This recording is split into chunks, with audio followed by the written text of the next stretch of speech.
तो स्टार्ट करते हैं हमारा टॉपिक सॉरी, यानी कि कह सकते हैं साधारण भाषा में क्षमा। हालांकि इस विषय पर हम पहले भी कर चुके हैं कथा, लेकिन आज उससे कहीं और हम आगे लेकर जाएंगे इसको, और आगे जाने का प्रयास करेंगे और समझेंगे, है ना। लेकिन उससे पहले थोड़ा बेसिक बातें डिस्कस कर लेते हैं। तो क्षमा क्या है?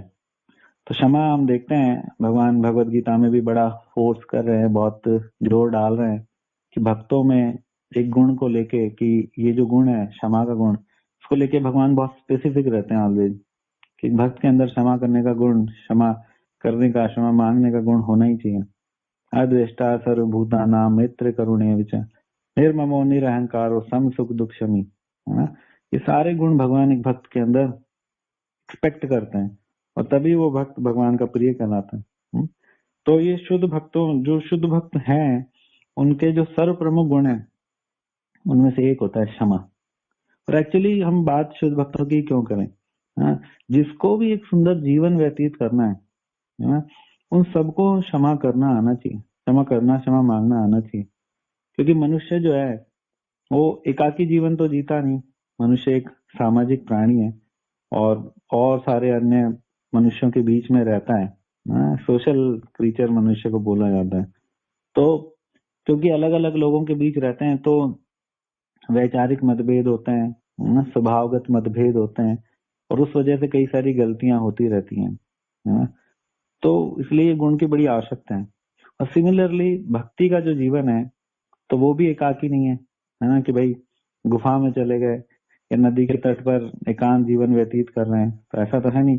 हमको भक्तों के समाज में रहना होता है, और वहीं से सारी शिक्षा मिलती है, वहीं से सारा आस्वादन होता है भक्ति का, वहीं से हमारा परम चरम जो लक्ष्य है कृष्ण प्रेम वो प्राप्त होता है, हाँ? साधु संग सर्व शास्त्र कहे, लव मात्र साधु संग सर्व सिद्धि है। तो बड़ी महत्वता बताई गई है साधु संघ की, ठीक है। अब वहां पर जो भक्त समाज है, जिस भक्त समाज की हम बात कर रहे हैं, जहाँ जिसके बीच में हमको रहना है, तो वहां पर भी ऐसा तो है नहीं कि ऑल आर प्योर डिवोटी, सब एक ही स्तर पर हैं और शुद्ध भक्त हैं सबके सब। नहीं, वहां पर भी विचारों की मतभेद है, वहां पर भी स्वभावगत कुछ त्रुटियां हैं जिनकी वजह से गलती होती रहती है। तो इसको हमको थोड़ा समझना पड़ेगा। और प्रभुपाद ने भी एक कोर्ट में कहा हुआ है कि यहाँ पे चार बर्तन होंगे तो घिसेंगे, है ना, घर्षण होगा, आवाज होगी, थोड़ा टकराव होगा। तो गलती गलती होती रहती है, अपराध अपराध हो जाते हैं, होते रहते हैं, क्योंकि हमेशा भक्त समाज में हमको रहना है। तो जब जब एक गलती हो, अपराध हो, ऐसी परिस्थिति हो, तो वहां पर यदि क्षमा का प्राकट्य हो जाए तो सब कुछ बढ़िया हो जाता है ना। गलती करने वाला मुक्त हो जाता है, क्षमा करने वाला शांत हो जाता है, गुरु कृष्ण प्रसन्न हो जाता है। तो विन विन सिचुएशन होती है जब क्षमा का प्राकट्य हो जाता है। तो एक्चुअली क्या होता है कि कोई भी मतभेद हुआ, कोई भी गलती हुई, कोई भी प्रॉब्लम हुई, तो उसके दो तरह के रिएक्शन निकल के आते हैं। दो तरह के रिएक्शन हो सकते हैं। पहला रिएक्शन है कि भाई आप क्रोध करो, ठीक है ना, ग्रॉस रिएक्शन, क्रोध किया हमने, है ना। किसी ने आपको कुछ कह दिया तो आपने चार उल्टा बात उसको सुना दी, चार झापड़ भी रसीद कर दिए, ये भी हो सकता है, ठीक है। कुछ गालियां दे दी, या भिड़ गए उससे जाकर, ठीक है, उसका कुछ नुकसान कर दिया। ये ग्रॉस रिएक्शन है। अच्छा मेरे लिए ऐसे बोलता है, अच्छा उसने मेरे साथ ऐसे किया, अभी इसका सर्वनाश करता हूँ। तो ये है क्रोध वाली प्रतिक्रिया, क्रोध का रिएक्शन।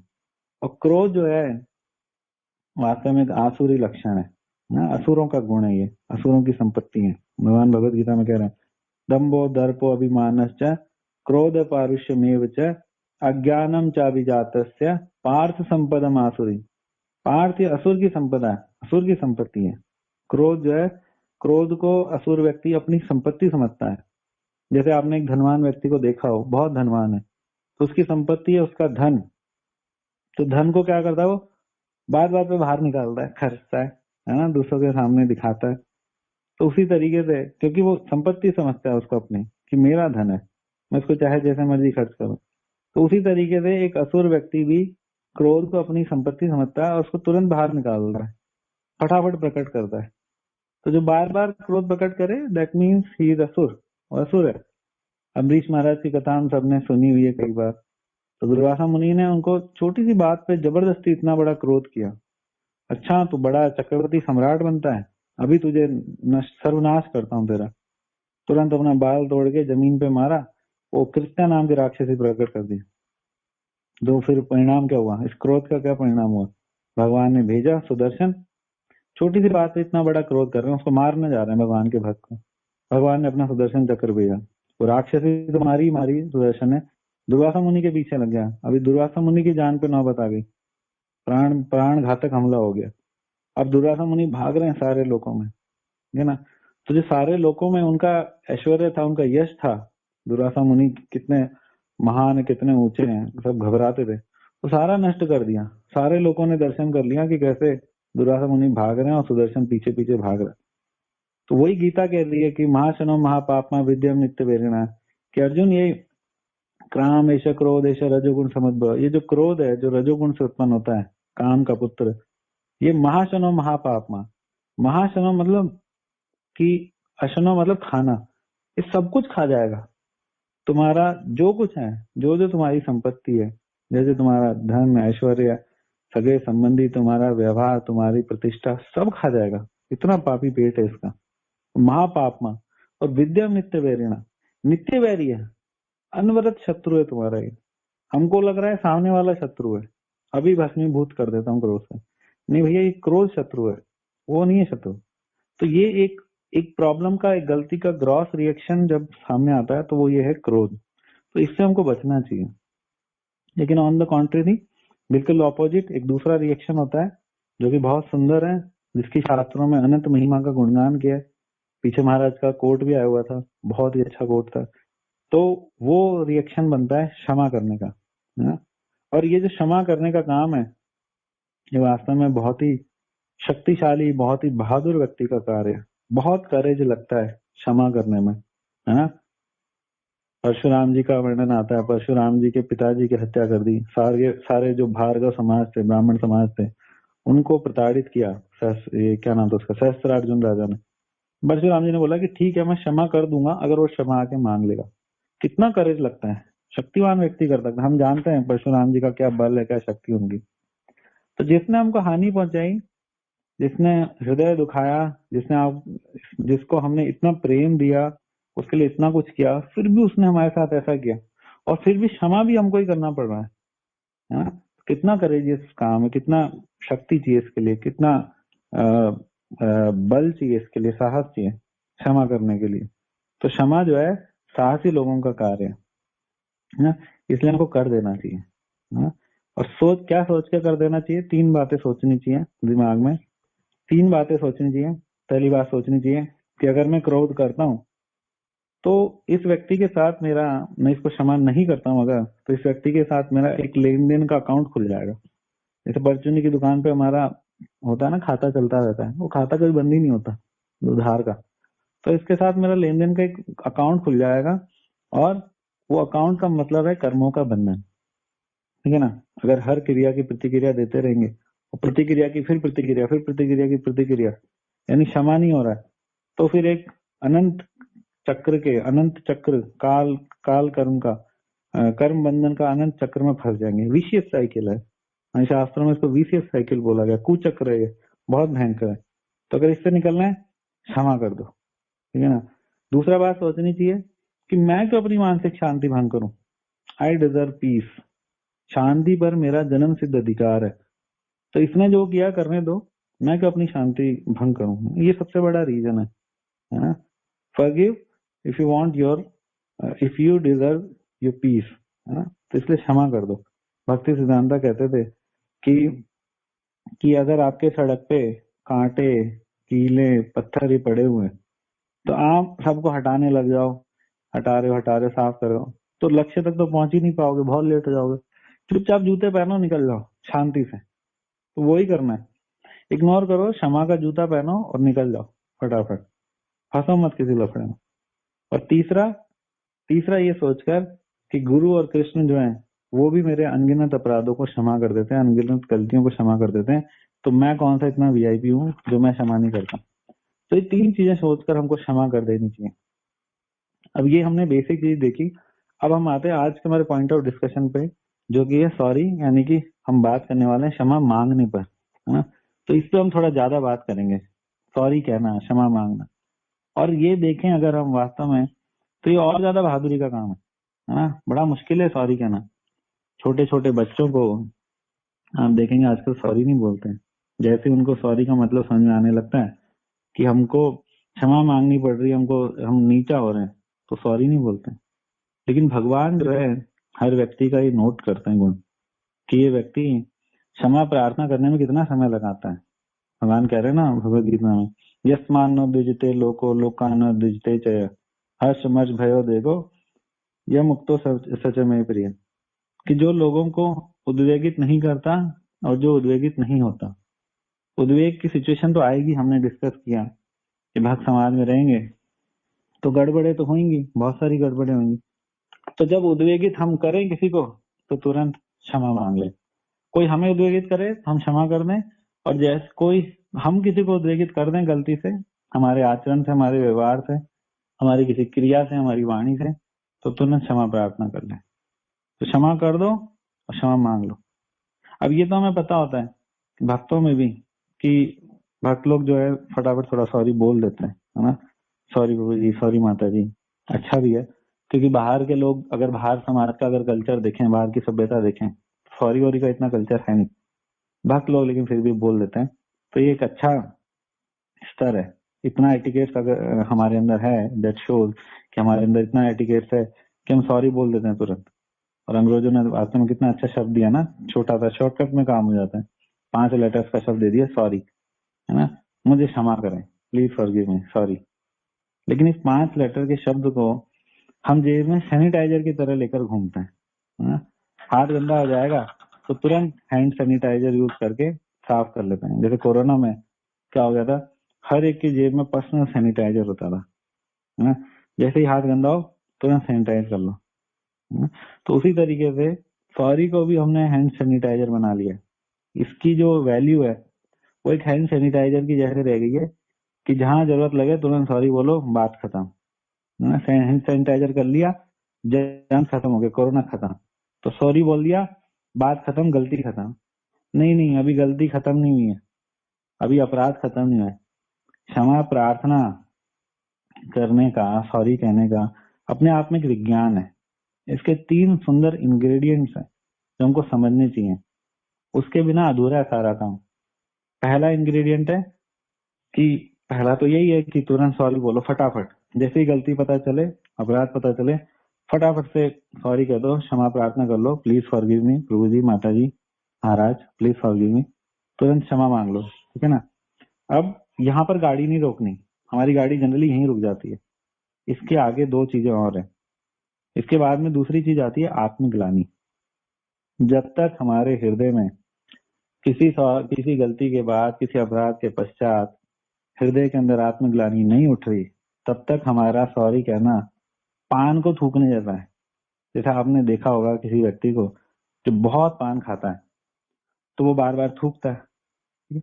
लेकिन क्या उसके बार बार थूकने से उसका मुंह जो है स्वच्छ हो जाता है, पवित्र हो जाता है? कभी नहीं होता। तो जब तक हम अपराध के बाद हमारे हृदय में गलती नहीं, हमारे हृदय के अंदर ग्लानि नहीं है, तब तक हमारे मुंह से निकला हुआ सॉरी उस पान के पीक के समान है। क्योंकि हृदय शुद्ध हुआ नहीं, कोई ट्रांसफॉर्मेशन हुआ नहीं, हृदय परिवर्तन हुआ नहीं, सॉरी को हमने पान के पीक की तरह बस निकाल दिया जस्ट, तो फिर उस सॉरी का कोई वैल्यू नहीं है। इसलिए दूसरा इंग्रेडिएंट है आत्मग्लानि, होना ही चाहिए, है ना। कोई नहीं जी, फिर सॉरी बोल देंगे, बड़ा गंदा एटीट्यूड है ये कोई तरीका नहीं है। कई लोग इतनी गलतियां करते हैं और सॉरी के बाद बस हाथ धो के थूक कर चले जाते हैं। सॉरी बोल मतलब गलती करते हैं और सॉरी का पीक निकाल के चले जाते हैं, तो सब बेकार है जब तक अगर हम हमारे हृदय में आत्मग्लानि नहीं है, अभी अपराध से मुक्त नहीं हुए, अभी भार उतरा नहीं है। हो सकता है हमको लग रहा हो कि मैंने सॉरी बोल दिया लेकिन अभी कुछ हुआ नहीं है। तो पहला है कि फटाफट सॉरी कह दो, एंड प्लस इसके साथ ही हृदय में आत्मग्लानि जरूर से जरूर से जरूर होनी ही चाहिए। क्योंकि सॉरी केवल बोलने से काम नहीं चलेगा। सॉरी सामने वाले को बोल दिया, लेकिन कृष्णा तो अंदर बैठे हुए हैं, हर जीव के हृदय में बैठे हैं ना कृष्ण, उपद्रष्टा उपद्रष्टा है, वो बैठ के देख रहे हैं, अंदर से जानते हैं, ही नोज इनसाइड आउटसाइड। बाहर का भी देख रहे हैं, अंदर का भी देख रहे हैं। तो हम सामने वाले को मूर्ख बना सकते हैं, लेकिन भगवान को मूर्ख नहीं बना सकते। तो इसलिए बाहर से सॉरी बोलने के साथ साथ अंदर भी आत्मग्लानि होनी चाहिए। ये दूसरा इंग्रेडिएंट था। तीसरा इंग्रेडिएंट आता है सेवा का। है? ये बहुत ज्यादा जरूरी है, क्योंकि आत्मग्लानि पर भी बात नहीं रुकेगी। अभी सेवा भी करनी है, सेवा भी करनी पड़ेगी। सॉरी का प्रैक्टिकल एग्जीक्यूशन भी लेकर आना पड़ेगा। सेवा से जो है हमारी गलती पूरी तरह से नष्ट होती है, हमारा मैल पूरी तरह धुलता है, हमारा अपराध पूरी तरह क्षमा होता है। क्योंकि हम सेवा से सामने वाले को, जिसके प्रति अपराध हुआ है, जिसके प्रति गलती हुई है, उनको प्लीज कर पाते हैं, उनको प्रसन्न कर पाते हैं। इसलिए बिना सेवा किए कल्याण होगा नहीं, गलती से मुक्त होंगे नहीं। जब इंद्रदेव ने वृंदावन को डुबोने की गलती करी तो देखा जाए तो कितना बड़ा अपराध है ना? जब भगवान श्री कृष्ण ने, जिनको नहीं पता, भगवान श्री कृष्ण ने इंद्र की प्रसन्नता के लिए जो यज्ञ किया जा रहा था, वृंदावन वासी मिलकर करने वाले थे, उसको रोक दिया और गोवर्धन की पूजा करवाई। और सारे ब्रजवासियों ने भगवान की बातों में आकर क्या भगवान की बात मानकर गोवर्धन की पूजा करी, इंद्र की पूजा छोड़ दी। तो इंद्र बड़ा रुष्ट हो गया, गुस्सा हो गया कि मेरी पूजा कैसे छोड़ दी, इनकी इतनी हिम्मत कैसे हुई। तो उसने इतनी बारिश करी, इतनी बारिश मारी, बम की तरह बारिश मारी, परमाणु बम की तरह बारिश मारी, पूरा वृंदावन उसने जगल मगन कर दिया। सब घर बार गौशाले सब उजड़ गए, सबको गोवर्धन के अंदर शेल्टर लेना पड़ा। कितनी भारी बड़ी गलती कर दी। क्योंकि ब्रजवासी जो है भगवान को सबसे ज्यादा प्रिय है, और उन ब्रजवासियों पर एक तरह से इंद्र ने जानलेवा हमला कर दिया। लेकिन जब समझ में आया कि भैया ये तो गलती हो गई, बहुत बड़ी गलती हो गई, बहुत बड़ा अपराध हो गया, तुरंत भागा वहां से, भागा और भगवान के पास पहुंचा। और भगवान के पास जाके उसने बड़ी सुंदर क्षमा प्रार्थना करी। और वो कहता है, इंद्र कहता है भगवान से क्षमा प्रार्थना करते हुए कि स्वतम ममेश्वर्य मद अप्लुतस्य कृतागसस्ते अविदुष प्रभावम शंतुम प्रभो अथा अर्हसि मूढ़ चेतसो मैवं पुनर्भ्रुम तिरीश में असति। इसका ट्रांसलेशन है कि अपनी शासन शक्ति के मद में चूर और आपके दिव्य प्रभाव से अनजान मैंने आपका अपमान किया है। भगवान मैंने आपका अपमान किया है, सारे विश्वासियों को भी कष्ट पहुंचाया है, बहुत बड़ी गलती हो गई। फिर प्रभु आप मुझे क्षमा करें, क्षमा मांग ले। मेरी बुद्धि मोहग्रस्त हो चुकी थी, किंतु अब मेरी चेतना को कभी इतना अशुद्ध ना होने दे। तो क्लियर कट उन्होंने अनकंडीशनल सॉरी बोल दिया भगवान को कि भगवान मुझे क्षमा कीजिए। तुरंत क्षमा मांग ली, और क्षमा तो क्षमा मांगी, बहुत विलाप भी किया, बहुत अश्रुपात किए, बहुत आंसू गिराए। तो जिससे पता चल गया क्लियर कट कि उनके हृदय में बहुत ग्लानि थी। क्योंकि जब ग्लानि होती है तो हमारा सिर नीचे हो जाता है, सिर झुक जाता है, हमारी आंखों से आंसू आ जाते हैं। ये ग्लानि का सबसे सुंदर सिम्टम है। और फिर वो पहला स्टेप हो गया क्षमा मांगने का, दूसरा स्टेप ग्लानि आ गई, और तीसरा स्टेप भी उन्होंने किया, भगवान की सेवा करी। कैसे? सुंदर स्तुति करी, बहुत अच्छी उन्होंने स्तुति करी, काफी ज्ञानवर्धक बातें बोली, और उनके चरणों का अभिषेक भी किया, भगवान के चरणों का फिर उन्होंने अभिषेक भी किया। तो this is the complete science of क्षमा। ये क्षमा का पूरा विज्ञान है, क्षमा मांगने का एक्चुअली, है ना। क्या क्या कि अगर क्षमा कोई गड़बड़ हो गई, कोई गलती अपराध हो गया, तो तुरंत मुंह से क्षमा प्रार्थना निकले, सॉरी निकले, प्लीज फॉरगिव मी, मुझे क्षमा करें प्रभु जी, माता जी, महाराज जी, भगवान मुझे क्षमा करें। साथ साथ में हृदय में आत्मग्लानि हो बड़ी जबरदस्त, है ना। अगर आत्मग्लानि नहीं है तो फिर वो क्षमा भी बेकार है। तो आत्मग्लानि होनी चाहिए।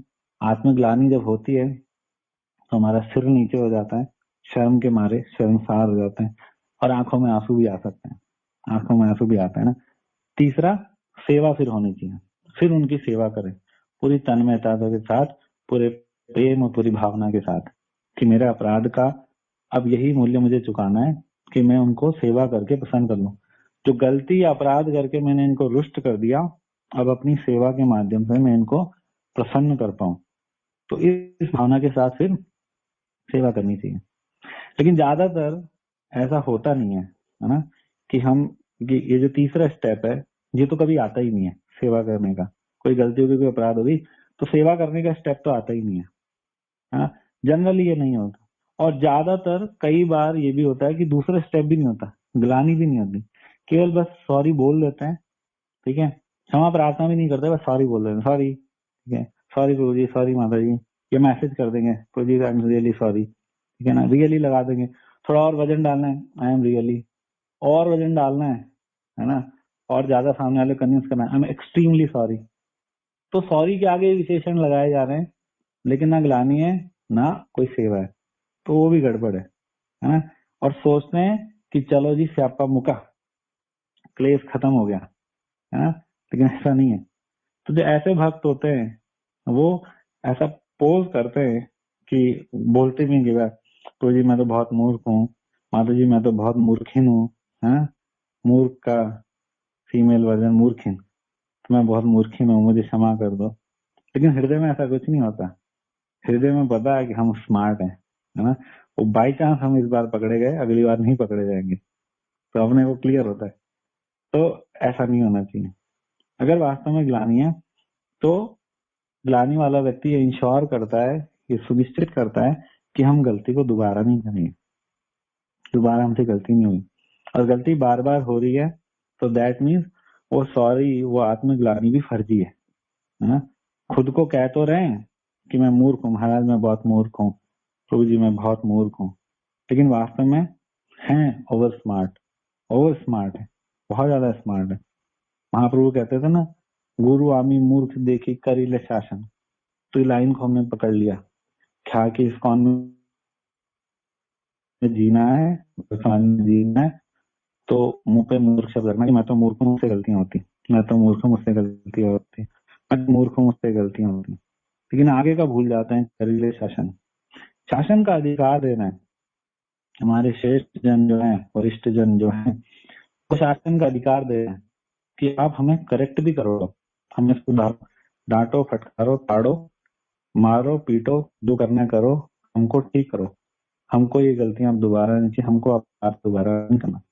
तो शासन का अधिकार भी देना है, खाली मूर्ख मूर्ख बोलने से आपको नहीं चलेगा। तो जो खाली मूर्ख मूर्ख बोल रहा है, शासन का अधिकार नहीं देता सामने वाले को, that means he is being over smart. और जो मतलब उससे गलती हुई है और उसको वास्तव में बहुत आत्मग्लानि है और वो उसको ठीक करना चाहता है, शासन का अधिकार दे रहा है, मतलब अब वो उनकी कुछ सेवा करके उस तीनों स्टेप के चक्र को, उस विज्ञान को संपूर्ण करना चाहता है। तो गुरु आमी मूर्ख देखी करिले शासन, तो शासन का अधिकार देना है ना। सॉरी का हैंड सैनिटाइजर लगाया, स्प्रे लिया और आगे बढ़ गए, तो हमारे तो हाथ, हमने सोचा कि शुद्ध हो गए, लेकिन वास्तव में कभी प्रगति होने नहीं देगी।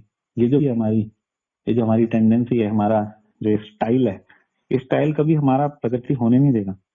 कभी भी हमारे जीवन में ना तो विनम्रता आएगी, ना सरलता आएगी। फिर हम चाहे दिन में 1000 बार श्लोक गाएं, तनादपि सुनि चेन्तरोरपि सहिष्णुना, अमानी न मान देन कीर्तन ये सदा हरि। कितना मतलब हमारा डुप्लीसियस जीवन हो जाता है ना कई बार, हमारे मुंह पे श्लोक धरा रहता है और हृदय में कोई विनम्रता नहीं, कोई सरलता नहीं। तो ये विनम्रता सरलता कभी आएगी नहीं अगर हमारा यही एटीट्यूड रहेगा तो। और ये दोनों गुण, मजे की बात है कि विनम्रता और सरलता जो है, ये दोनों गुण हमारा कृष्ण भावनामृत का पूरा सफर डिसाइड करता है, कितना हमको इस भौतिक जगत में सड़ना है या कितना जल्दी हमको भगवत धाम पहुंचना है, डिसाइड करता है विनम्रता और सरलता। तो विनम्र है और सरल है, वो हो सकता है कि 1 2 3 साल में ही इतना आगे पहुंच जाए, इतनी तरक्की कर ले आध्यात्मिक जगत में, ऐसे गाड़ी बंगला, आध्यात्मिक जगत इतनी तरक्की कर ले जितनी 10 12 साल में लोग कर पाते हैं, अगर उसके अंदर विनम्रता और सरलता है, ठीक है।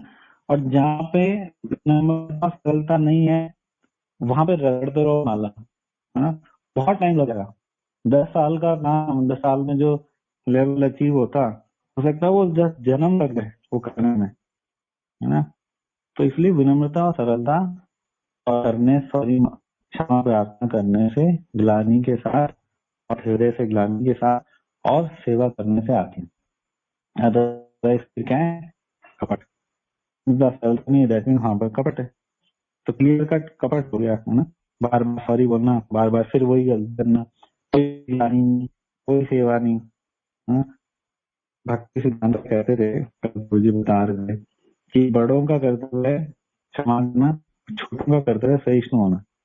तो बड़ा तो काम करता ही है, वो तो क्षमा करेगा ही। गुरुजन है हमारे, वरिष्ठ वैष्णव है, शिक्षा गुरु है, तो ज्यादा क्षमा करेंगे, है ना। वो तो उनका तो काम ही है, तो सिद्धांत क्लियर है इसलिए वो क्षमा करेंगे।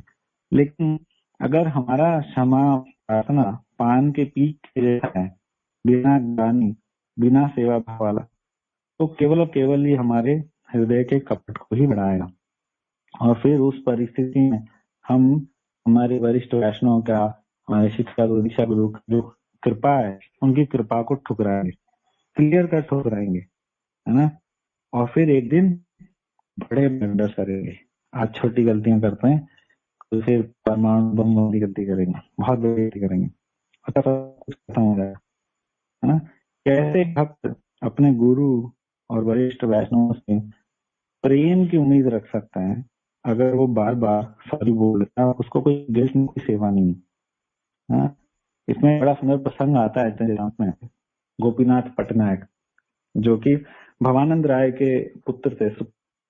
भवानंद राय जो थे वो बहुत ही प्रिय थे किनको, महाप्रभु को, क्योंकि बहुत सुंदर भक्त थे। उन 5 बेटे थे, और 5 बेटों में एक रामानंद राय भी थे और एक गोपीनाथ पटनायक थे।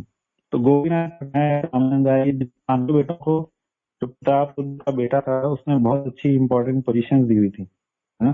तो ये जो टैक्स वगैरह कलेक्ट करते हैं, कलेक्टर वगैरह की पोजीशन दे रखी थी। तो गोपीनाथ पटनायक जो थे वो बार बार गबन करते थे पैसों का, है ना। राजा के पैसों में से कुछ चोरी वारी कर लेते थे, जबकि थे, भक्ति थे, लेकिन फिर भी गड़बड़ कर लेते थे पैसों की। तो महाप्रभु ने एक बार इसने प्रतापरुद्र राजा जो था, उसके बेटे ने ऑर्डर पास कर दिया और उनको हैंग टिल डेथ, उनको मारने का ऑर्डर पास कर दिया। तो महाप्रभु ने उनको बचा लिया। तो महाप्रभु ने जब बचा लिया तो महाप्रभु बोलते हैं, एक बड़ा सुंदर श्लोक गाया महाप्रभु ने। महाप्रभु कहते हैं, आजी तारे जगन्नाथ करीला रक्षण, काली के राखीबे यदि न दिवे राजा धन। कि आज तो जगन्नाथ ने रक्षा कर ली, मतलब महाप्रभु ने बचा लिया।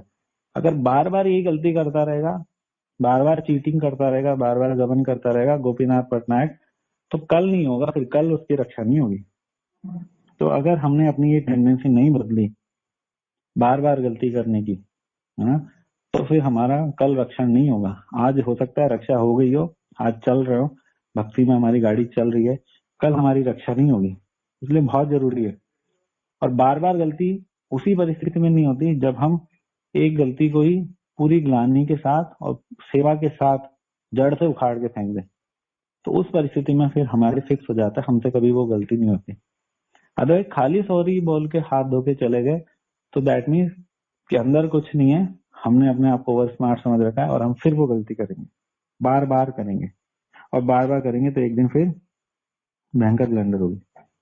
देखो गलतियां जो है, गलतियां वैसे मनुष्य, बोला जाता है मनुष्य गलतियों का पुतला है, तो कोई प्रॉब्लम नहीं है। गुरुजन और वरिष्ठ वैष्णव वो क्षमा भी कर देंगे, ठीक है, वो चार बने इसलिए हमें। लेकिन लेकिन क्या है कि अगर हमने पूरा ये चक्र नहीं घुमाया, पूरा साइंस नहीं घुमाया, एटिकेट्स का पालन नहीं किया, तो फिर गड़बड़ हो जाएगी। क्योंकि ये वैष्णव सदाचार है, फिर गलती हो जाए, अपराध हो जाए तो क्षमा मांग ले। अगर सदाचार को फॉलो नहीं करेंगे तो सदाचार का उल्टा बन जाएगा, जो कि है दुराचार। जो सदाचार नहीं है वो क्या है, वो दुराचार है। और दुराचार करने वाले को कभी प्रेम नहीं मिल सकता, गुरुजनों का, वरिष्ठ वैष्णव का कभी प्रेम नहीं मिलेगा। और जब इन्हीं का प्रेम नहीं मिल रहा तो कृष्ण प्रेम कहाँ से मिलेगा। कृष्ण प्रेम चौपट, चौपट हो गया, मतलब ये लोहे की लकीर, लोहे की लिखी हुई बात है, चौपट हो गया कृष्ण प्रेम।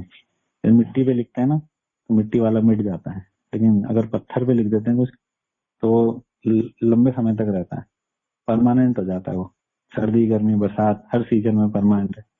तो अगर गुरु बार बार गलती करके बिना ग्लानि बिना सेवा के हमने गुरु का प्रेम ठुकरा दिया, गुरु की कृपा ठुकरा दी, तो फिर कृष्ण का प्रेम भी चौपट हो गया, समझ लो। और अगर कृष्ण का प्रेम चौपट हो गया तो फिर जीवन का लक्ष्य मिस हो गया। हमारे जीवन का जो लक्ष्य है, परम चरम लक्ष्य है कृष्ण प्रेम, वही फिर नष्ट हो गया। रोज सुबह गाते हैं, डेली गाते हैं सारे भक्त, यस्य प्रसादात् भगवत प्रसादो, यस्य प्रसादात् नगति कुतोऽपि, ध्यायस्तुवस्तस्य यशस्तिर्संज्ञम्, वंदे गुरो श्री चरणारविंदम। कि जिनके प्रसन्न होने से, प्रसादात यस्य प्रसादो, जिनके प्रसन्न होने से कृष्ण प्रसन्न हो जाते हैं। यस्य अप्रसादात, जिनके अप्रसन्न होने से कृष्ण अप्रसन्न हो जाते हैं। ऐसे गुरुजनों की मैं, ऐसे वरिष्ठ वैष्णव की मैं तीन संध्या में, है ना, दिन के 3 संध्या में मैं उनका स्तुति करता हूँ, उनका वंदन करता हूँ, उनको शीश नवाता हूँ। लेकिन हम त्रिसंध्या तो नहीं करते, लेकिन दिन में 3 बार गलती जरूर करते हैं, है ना, और 3 बार सॉरी जरूर बोल लेते हैं। तो ये एटीट्यूड हमको निकालना पड़ेगा। तीन गलती से तीन बार उनकी अर्चना वंदना के लेवल पर आना पड़ेगा, तब जाके भगवान खुश होंगे। और अगर ये चलता रहा 3 गलती दिन की, तो भगवान खुश नहीं होने वाले, है ना। हमको जितनी श्रद्धा कृष्ण में है, राधा रानी में, उतनी गुरुजनों में भी रखनी है। उससे कम नहीं चलेगी, ज्यादा होगी तो अच्छा है, कम नहीं चलेगी। इसका एक वृत्तांत आता है, चैतन्य चेतामृत के जो लेखक थे कृष्णदास कविराज गोस्वामी, तो उनके एक भाई थे, और वो भाई जो थे उनकी महाप्रभु में बहुत अटूट श्रद्धा थी, बहुत staunch डिवोटी ऑफ महाप्रभु। लेकिन नित्यानंद प्रभु में बिल्कुल जरा सी थी। जैसे महाप्रभु में पहाड़ के समान थी, और नित्यानंद प्रभु में छोटी सी बिल्कुल कण के समान। तो क्या हुआ, एक बार मणिकेतन गोस्वामी वहां पर आए, तो वो जो थे, वो नित्यानंद प्रभु में उनकी महाप्रभु से भी ज्यादा श्रद्धा थी।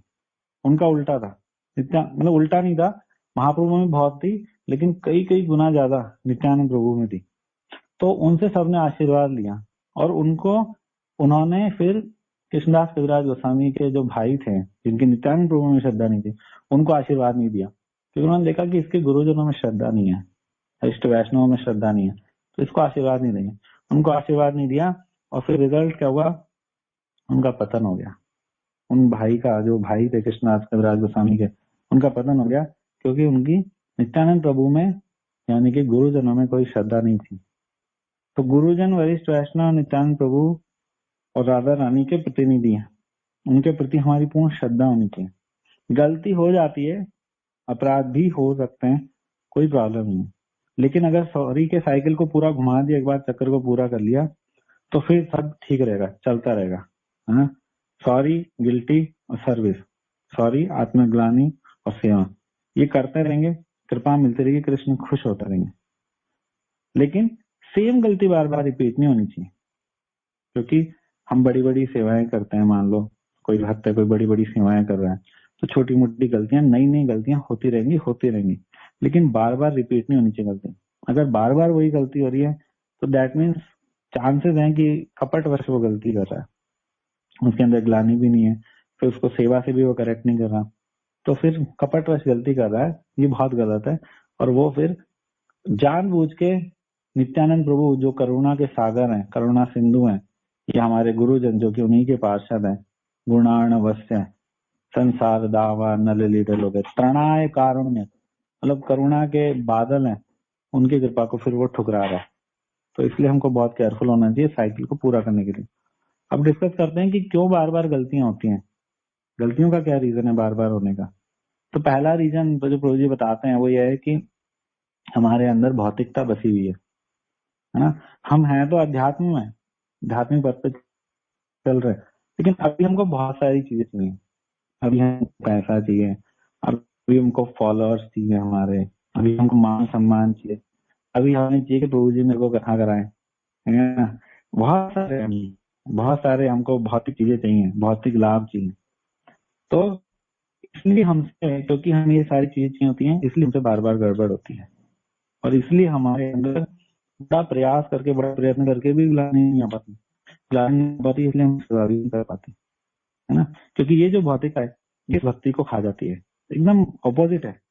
महाप्रभु ने क्या बोला, निषिद्धाचार कोटि नाटी जीव हिंसन लाड़ पूजा प्रतिष्ठा आदि यद उपशाखा, ये उपशाखाएं ना, पूजा लाभ मान प्रतिष्ठा, ये सब जो है ये उपशाखाएं, मतलब कि खरपतवार है। खरपतवार जो होती है उसको हटाना इसलिए जरूरी होता है कि वो मेन जो फसल आपने उगाई उसी को खा जाएगी वरना, तो इसलिए बात को बार बार हटाना चाहिए होता है। आएगी आएगी जरूर, इलाज कुछ नहीं है, आएगी, लेकिन उसको हटा दो। तो ये जो भौतिकता है, जो हमें बहुत सारी चीजें चाहिए भक्ति में होते हुए भी, अगर इसको समय से नहीं हटाया, बार बार नहीं हटाते गए, तो फिर हम बार बार गलतियां करते रहेंगे और बार बार हमारी ये शुद्ध भक्ति की जो भक्ति लता है ये बार बार जो है सूखती जाएगी, खराब होती जाएगी। और यही सेंस ग्रेटिफिकेशन है ना। ग्रॉसली तो अब हम करते नहीं है, हम मीट नहीं खाते, हम अवैध स्त्री संग नहीं करते, जुआ नहीं खेलते, नशा नहीं करते, लेकिन भक्ति में आके फिर ये वाला सेंस ग्रेटिफिकेशन चल जाता है। तो बड़ा केयरफुल होना चाहिए इसके लिए, है ना। और एक्चुअली अगर देखा जाए तो हम भौतिक सुखों के कारण, जो भौतिक सुखों से बस आस्वादन करते हैं, इसके कारण हम आध्यात्मिक सुख के चरम पर नहीं पहुंच पाते। हम कभी ये नहीं सोच पाते कि क्या सुख मिलता होगा प्रभुपाद को, जो अपने गुरु के लिए अमेरिका जा रहे हैं 70 की एज में, 2 हार्ट अटैक झेल के। क्या सुख मिलता होगा महाराज को, जो वो 80 साल की उम्र में इतना भागा दौड़ी कर रहे हैं, अभी कल परसों ही अमेरिका से आए, अमेरिका प्रीचिंग करके। क्या सुख मिलता होगा प्रभु जी को, जो इतना लगे रहते हैं, दिन के 3 प्रोग्राम्स करना, कथा मैनेज करना, सब कुछ करना, हजारों लोगों के फोन कॉल अटेंड करना, उनकी काउंसलिंग करना, फिजिकल लेवल पे, मेंटल लेवल पे, स्पिरिचुअल लेवल पे। तो क्या सुख मिलता होगा, बहुत बड़ा सुख मिलता है, आध्यात्मिक सुख, है ना। लेकिन अभी हमारे सुखों का क्राइटेरिया जो बहुत तुच्छ है, बहुत छोटा है। अभी पैसा चाहिए, अभी फॉलोअर्स चाहिए, मान प्रतिष्ठा चाहिए, क्लास चाहिए, वो चाहिए। तो दैट मीन्स अभी जो रियल एसेंस है कृष्ण भावनामृत का, वो हमसे बहुत दूर है, बहुत दूर है अभी हमसे। अभी हम वहां पे पहुंचने की सोच भी नहीं सकते जब तक हम इन भौतिक सुखों पर हैं।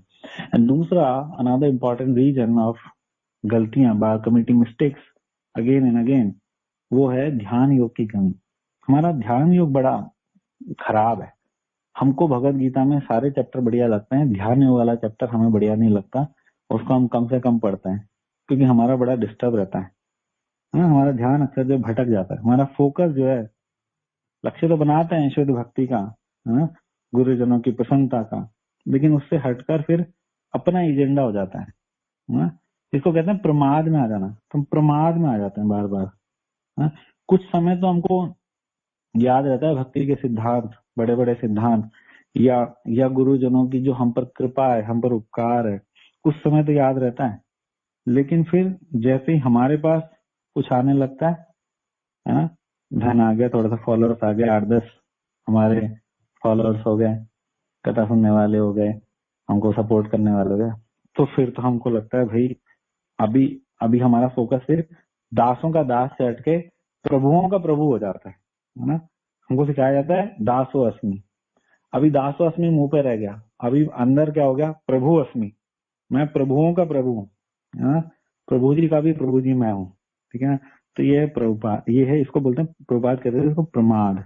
ये प्रमाद है ना, ध्यान योग की कमी है, ये सारे क्लेश की जड़ है, फॉरगेटफुलनेस। बात कहते हैं जगत में आने का कारण ही फॉरगेटफुलनेस है, क्योंकि हम कृष्णा का प्रेम को भूल जाते हैं, कृष्णा की भगवत्ता को भूल जाते हैं। और फिर यहाँ आके जब कृष्णा अपने रिप्रेजेंटेटिव भेजते हैं गुरुजनों के रूप में, ऊंचे वैष्णवों के रूप में, शिक्षा गुरु के रूप में, फिर हम उनके उपकारों को भूल जाते हैं, सब कुछ भूल जाते हैं और फोकस भूल के जाते हैं, फोकस हमारा दाएं बाएं हो जाता है, भौतिकता पे फोकस आ जाता है, तो सारा गड़बड़ हो जाता है। इसलिए कुल मिलाकर गलतियां होंगी, गलतियां होती ही हैं, लेकिन खाली सॉरी बोल देना पान के पीक के समान है, उससे कुछ स्वच्छता नहीं आती, कुछ शुद्धि नहीं आती। हमारे हृदय में असीम ग्लानि होनी चाहिए, ग्लानि से सिर नीचे हो जाता है, आंसू निकलते हैं, और फिर सेवा होनी चाहिए, प्रैक्टिकल एग्जीक्यूशन होनी चाहिए। तो जब ये चक्र पूरा घुमाते हैं तब जाके हम गलती से मुक्त होते हैं, अपराध से मुक्त होते हैं। और साथ में क्या होता है कि हम बार बार फिर करते भी नहीं है, बार बार जो करने की आदत है हमारी वो भी मिट जाती है, इसके साथ साथ वो भी चले जाती है, और हम कृपा को आकर्षित करते हैं गुरुजनों की। और आगे चल के क्या होता है, गोइंग फॉरवर्ड कृष्णा हमको इतना एलिजिबल बनाते हैं कि हमें भी गुरु बनाते हैं, हमें भी उठाते हैं ऊपर, वरिष्ठ वैष्णव बनाते हैं, गुरु बनाते हैं। इसका पर्पज ये नहीं कि हमें भी गुरु बनना था, नहीं, इसका पर्पज ये है कि हम फिर औरों के जीवन में वैल्यू एडिशन कर पाते हैं, उनको कुछ सिखा पाते हैं, उनके जीवन को दिशा दे पाते हैं। उनका हार्ट ट्रांसफॉर्म कर पाते हैं। जैसे महाराज हैं, प्रभु जी हैं, तो ये जितना जल्दी हार्ट ट्रांसफॉर्म कर पाते हैं, हम नहीं कर पाते, क्योंकि अभी हमारे अंदर बहुत सारी चीजें हमें सीखनी है। तो इस चक्र को पूरा करेंगे तो गुरु कृष्ण हमको और उठाएंगे ऊपर, और फिर हम भी लोगों को अच्छे से इन्फ्लुएंस कर पाएंगे। ठीक है, तो समय हो गया, मैं इसी के साथ अपनी वाणी को विराम देता हूँ। हरे कृष्णा, आदर प्रणाम। और मैं रिक्वेस्ट करता हूँ ये परेश प्रभु जी से कि वो इस कथा को संपूर्णता प्रदान करें। आपकी क्लास ऐसी लग रही थी कोई आचार्य कथा कर रहा है, आचार्य गोकुलानंद दास है। तो ऐसी सुंदर क्लास थी कि रुकना पड़ा सबको। मेरे को एक दो काम करने थे, मुझे रुकने पड़े। मैंने कहा बाद में करता हूँ। बहुत ही सिस्टमेटिक तरीके से आपने क्षमा सॉरी को संबोधित किया। और क्षमा एक प्रकार का श्रम है जो करना पड़ता है। क्षमा ऐसा नहीं है कि बोल दिया तो क्योंकि श्रम नहीं लगा क्षमा में। एक्चुअली हमारे आचार्य बलदेव विद्याभूषण जी लिखते हैं, अगर क्षमा करने में श्रम नहीं लगा तो वो क्षमा नहीं है, श्रम लगना चाहिए। तो श्रम क्या है? क्षमा तो मुंह से मांगनी है, श्रम क्या लग रहा है? तो ग्लानी, अंदर का ग्लानी बहुत जरूरी है, सेकंड पॉइंट। और थर्ड पॉइंट है कि क्षमा वास्तव में हो चुका है, वो आप क्षमा आपने मांगी है, उसका सबसे सुंदर रीजन क्या है कि आपका आपका वो you ready to serve that person. आप रेडी टू सर्व, क्योंकि सर्विस करना बहुत इंपॉर्टेंट है। तो ये क्षमा पूर्ण होती है। इसलिए क्षमा अंदर से बाहर से और ज्यादा अंदर गहराई से होनी चाहिए। तो ये पूरी क्षमा है। और क्षमा क्यों हम बार बार गलतियां करते हैं वो भी आपने अच्छा दो चीजें बहुत सुंदर बताई। एक तो ध्यान हमारा भटका हुआ है, और दूसरा हमारे पास भौतिक सुख को प्राप्त करने के लिए और भौतिक चीजों के पीछे भागने के लिए। ये भक्ति सिद्धांता कई बार बोल चुके हैं कि हम बार बार मिस्टेक क्यों करते हैं। तो भक्ति सिद्धांता बोलते हैं एक तो हमारा ध्यान है इधर उधर भटका हुआ है, और दूसरा हमारे पास बहुत ज्यादा भौतिक सुखों की लालसा है। इसलिए तो ये जब ध्यान हमारा बेकार होता है और हमारे पास भौतिक सुखों का इच्छाओं का बावंडर होता है तो हम बहुत गलतियां करते हैं। तो इन दोनों की वजह से बार बार, इसलिए ध्यान हमेशा रखो। ध्यान, और वास्तव में ध्यान है क्या? हमको कोई ध्यान योग थोड़ा ना करना है। हमें कोई प्रभुपाद ने थोड़ा बोला कि हमें कोई मेडिटेशन करना है। भक्त का ध्यान क्या है? भक्त का ध्यान है भक्ति की क्रियाओं में ध्यान लगाना, वही भक्त का ध्यान योग है। हमें ध्यान योग का प्रिंसिपल लेना है, तो हमें ध्यान योग का प्रोसेस नहीं लेना। तो ध्यान योग का प्रिंसिपल यही है कि जब भी भक्ति की क्रियाएं हो उसमें करना। और जनरली लोग, ये बहुत अच्छा आपने परसेप्शन बताया कि जनरली लोग सॉरी, क्षमा मांगना, क्षमा मांग लिया, हमारे अपराध माफ हो गए। अपराध एक्चुअली देखो कोई अपराध होता ही नहीं है। अगर सामने वाला बड़ा है, तो बड़ा गुरु है, बड़ा भक्त है, वो कोई अपराध नहीं लेता। वो क्रोध ले सकता है कि इसको कब सीखेगा, ये कब सीखेगा भाई, कब सीखेगा। तो बड़े बड़े ये लोग बड़े बड़े सॉरी, ये ऐसा हूँ, ऐसा फलाना है। हमें बहुत ज्यादा शब्दों पे इतना निर्भर नहीं होना। हमें अंदर की कॉन्शियसनेस पे बहुत डिपेंड करता है। और सबको पता चल जाता है, जो थोड़े वरिष्ठ होते हैं उनको पता चल जाता है शब्दों में और क्रियाओं में फर्क है। क्योंकि शब्द बोलने में, बताने में, लिखने में अलग चीज होती है, लेकिन ग्लानि तक आया नहीं आया। चलो सेवा तो बहुत दूर की बात है, अगर कोई ग्लानि तक भी आ जाए ना, तब भी बहुत इम्प्रूवमेंट हो जाती है कि हाँ यार मेरे को नहीं, अपने आप से थोड़ी ग्लानि होनी चाहिए, why am doing all this. तो भी कृष्ण हेल्प करते हैं। और देखो कभी भी ना, गलतियां इज नॉट ए प्रॉब्लम। क्रिया में गलतियां होंगी, क्रिया में कोई भी काम होगा ना, क्रिया गलती हो जाए कोई फर्क नहीं पड़ता, लेकिन भावना सही रहनी चाहिए। ये बहुत बड़ी बात है। तो कोई भी काम के लिए अगर आपको बोला गया और आप काम कर रहे हो, काम में गलतियां कर रहे हो, तो इतना प्रॉब्लम नहीं है। लेकिन कुछ अलग काम कर रहे हो, उसकी भावना अलग है, तो वो गलती ज्यादा बन जाती है, क्योंकि वो फिर काम अलग हो जाता है, अपने मन से होता है अपना, उसमें कुछ आचार्यों का, गुरु का, परंपरा का कुछ लेना देना ही नहीं होता। तो गुरु द्वारा निर्धारित किया गया कार्य, उसमें की गई गलती वो तो उसी समय क्षमा हो जाती है, क्योंकि कार्य करते करते ही क्षमा है। लेकिन कुछ अपने आप मैनिफेस्ट किया गया और गलत हो गया तो क्षमा मांगनी पड़ती है, और फिर क्षमा मांग के ग्लानि करनी पड़ती है। ये है इम्पोर्टेंट, है ना। कई वक्त हम भी जब नए नए होते हैं तो हम सब यही करते हैं, हमको पता नहीं चलता। ठीक है, तो हम लोगों को इसमें थोड़ा सा केयरफुल रहना चाहिए। और केयरफुल रहने के लिए दो ही चीजें, अपनी भौतिक चीजों, भौतिक आसक्तियां, भौतिक कार्य और आध्यात्मिक कार्य, दोनों का समन्वय करो। पहला भौतिक और आध्यात्मिक को समझो, और दूसरा अगर वो भी हो गया तो फिर ध्यान भी रखो कि हाँ अब ध्यान रखना है। तो जब ध्यान नहीं रखा जाता और भौतिक आसक्ति होती है तो जनरली हमसे गलती होती है। और फिर उसके बाद हम अगर बेशक सॉरी भी कह रहे हैं तो हमें ग्लानि दिखाना चाहिए। ग्लानि से ऊपर होता है you have to serve them properly, हाँ अब उसके बाद सर्विस करके फिर जाके हमको प्रसन्नता होती है। देखो ये सोचना कि गुरु आचार्य हमें माफ करेंगे नहीं करेंगे, वो करेंगे 100%, एक क्षण में करेंगे क्योंकि उनको पता है करना ही है। लेकिन हम ये सोचना चाहिए हम नहीं हुए माफ, हमें प्रसन्नता आनी चाहिए। हमें प्रसन्नता तब आती है then when will do something for them, कुछ सर्विस करते हैं तो हमारी प्रसन्नता के लिए हमको सर्व करना चाहिए। तो जब भक्ति सिद्धांता के सामने दो भक्तों की लड़ाई हुई तो भक्ति सिद्धांता ने बोला एक दूसरे से गले में मिलवा दिया, एक दूसरे के साथ सब कुछ कर दिया, दोनों भी फ्री हो गए, सेवा भी कर रहे थे काफी टाइम तक। तो भक्ति सिद्धांता क्योंकि दिव्य दृष्टि है उनके पास, वो देख रहे थे, उन्होंने कहा एक दूसरे को सर्व करो। कैसे सर्व करोगे? तो बोला क्या कहते हैं, तुम वो बड़ी अच्छी बनाते हो, वो क्या होती है, साग बहुत अच्छा बनाते हो, इसको साग खिलाओ, और जिस दिन ये साग खिलाएगा उस दिन तुम दाल भात लेकर खाओ, वो बैठ के खाओ, मिल के खाओ। ठीक है, दोनों क्योंकि ये कैटेगरी से तुमको ऐसे उनको बोला, फिर उनको सिखाया, उनको बताया कि एक दूसरे को सर्व करो, सर्व करोगे तो तुम एक दूसरे को तुम जो तुम्हारे बीच में घर्षण हुआ है वो ठीक हो जाएगा। ये ऐसा हमेशा रखना चाहिए। और इसलिए कई बार क्या होता है, हम कई बार देखा जाता है कि बहुत सारी हमसे ये फलाना फलूना फलूना, और एक्शन ऐसे ही, बात माननी नहीं, काम वही करना, तो वो गुरु लोग पकड़ लेते हैं कि क्या अभी अभी अभी थोड़ा कच्चा ही है, अभी ज्यादा नहीं है, एक्शन वही चल रही है, बातें वही चल रही है, और बात को माननी है नहीं, बस बोलते हो। तो फिर ऐसे ऐसे करते करते फिर और समय लंबा हो जाता है।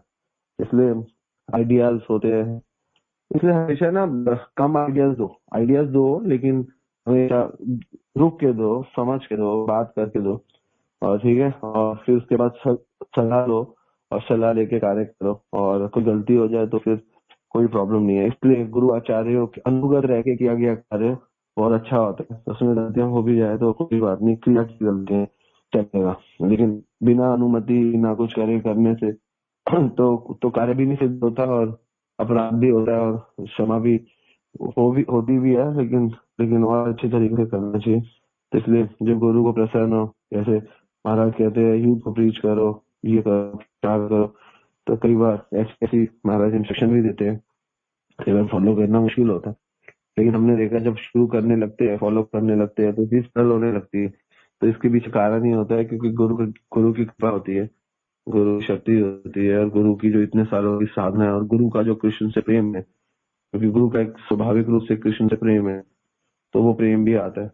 तो इसलिए हमें कार्य कार्य अच्छे करने चाहिए, लेकिन थोड़ा क्षमा और ग्लानि और सेवा, ये तीनों मिलके ही वास्तव में पूर्ण क्षमा बनती है। वरना ऊपर से क्षमा और उधर से बात रही गुरु आचार्य क्षमा, गुरु आचार्य हमेशा क्षमा तो करते हैं, वो तो कृपा तक बंधे हुए, क्षमा तक नहीं बंधे हुए, मतलब कृपा तक बंधे। हमको तो उनकी कृपा चाहिए, ठीक है ना। तो उनके प्रति उनके इंस्ट्रक्शंस, उनकी वैल्यू, और अंदर से उनके प्रति कृतज्ञता होना बहुत जरूरी है। ऊपर ऊपर नहीं, अंदर से कृतज्ञता होनी चाहिए। और शब्दों में व्याख्यान अच्छा है, शब्दों में व्याख्यान करना चाहिए, कभी कभी ग्लोरिफिकेशन करना चाहिए।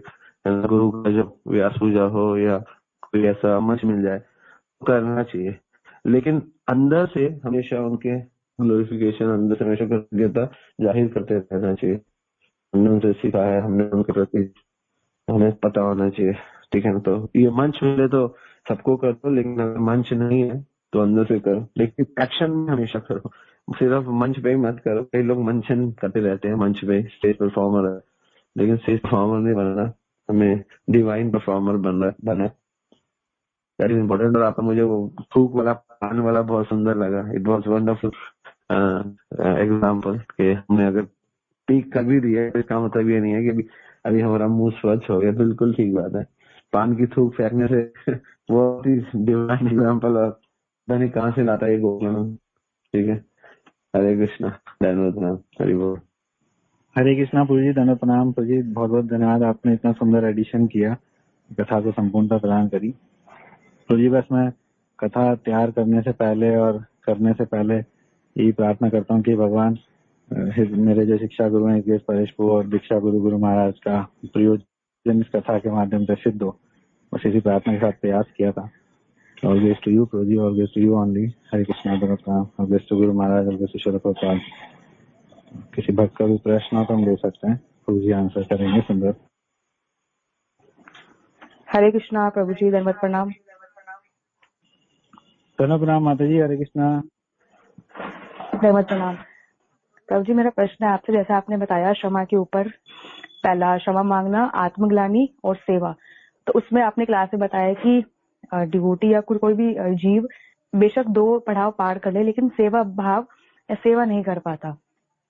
तो प्रभु जी, उस संदर्भ में जब सेवा नहीं कर पा रहा, तो फिर आपने आगे बताया सेवा ना कर पाने के कारण उसके अंदर सहनशीलता और विनम्रता नहीं आती, और सहनशीलता विनम्रता जब तक नहीं आएगी तब तक व्यक्ति आत्मा के स्तर पर नहीं उठ पाएगा।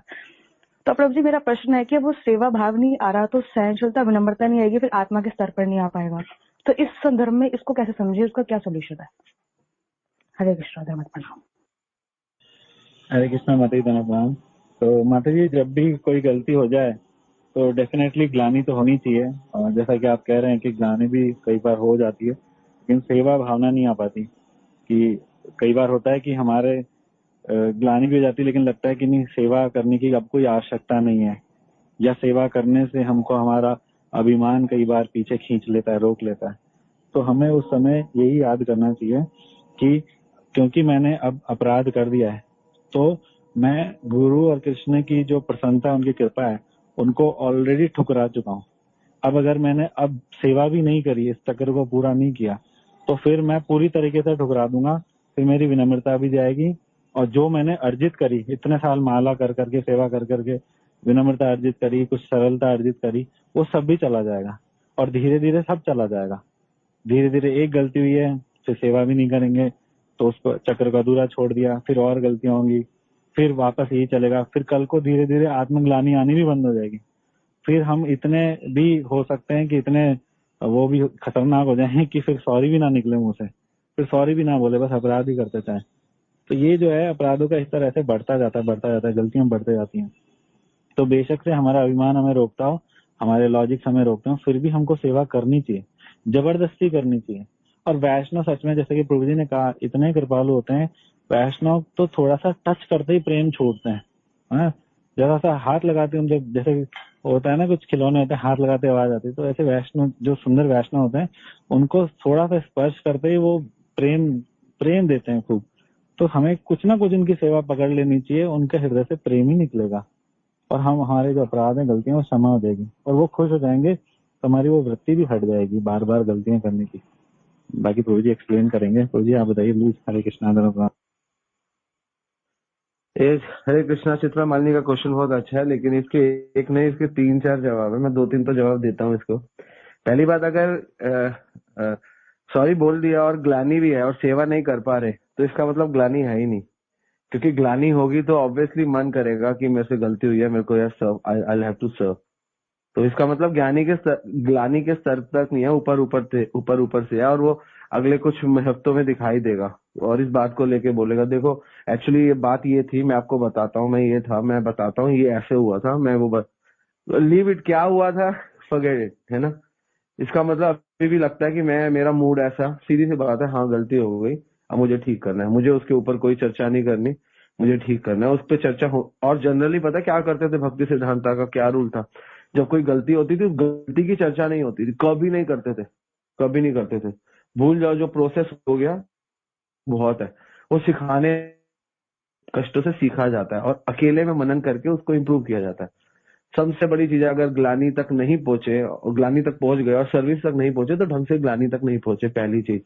और दूसरी चीज क्यों करें, क्योंकि जीवेरे स्वरूप हो कृष्ण नित्य नित्य दास। जीव का स्वरूप ही यही है कि वो दास है। तो अगर वो सोचे कि सर्व क्यों करूं, क्योंकि दास का काम है सर्विस करना, तो इसलिए उसको सर्विस करना चाहिए, सर्व करना चाहिए, है ना। तो सर्व जरूर करना चाहिए, क्योंकि उसका स्वभाव भी यही है। अगर वो सर्व नहीं करेगा तो उसका स्वभाव ही है सर्व करना, तो why he is not serving. जीवेरे स्वरूप हो कृष्ण नित्य दास। तो दासत्व ही खत्म, क्योंकि दास लोग सेवा करते हैं। तो एक ये रीजन है, और बहुत सारे रीजन है, लेकिन ये 2 रीजन सफिशिएंट है, और गोकलानंद ने बताया तीसरा रीजन, वो भी जरूरी है।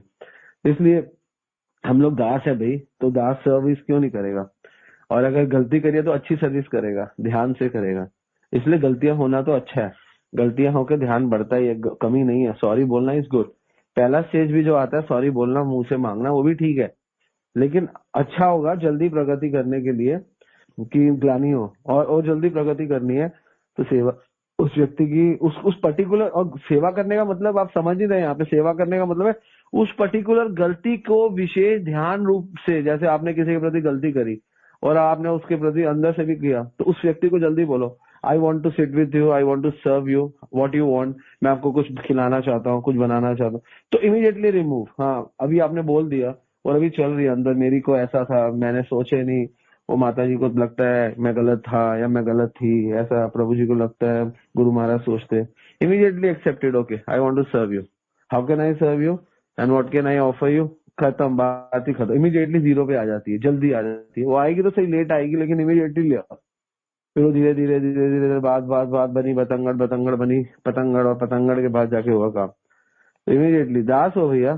तो ये हमारे सबके नाम क्या है, परेश दास, राधा गोकुलानंद दास। हम लोग सारे लोग अपने आगे वाले पे रहते हैं, मेरा नाम मिलने वाला है दीक्षा में, क्या नाम है, ये नाम है, तो हमारा दास नाम में होने वाला है, बस ये हमारा सबसे सुंदर है, हमारी गोत्र, हमारा दास बनने वाले।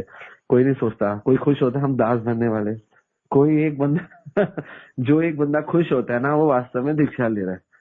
ठीक है, सबको अपने नाम चाहिए, और अच्छा है, होना भी चाहिए, सुंदर नाम होने भी चाहिए, उसमें है नहीं, लेकिन अंदर से ही होना चाहिए कि मैं दास हो रहा हूँ, ये होना चाहिए। तो इसलिए हमें सर्विस करनी चाहिए। ठीक है, इसमें सर्विस करने में कोई प्रॉब्लम नहीं है।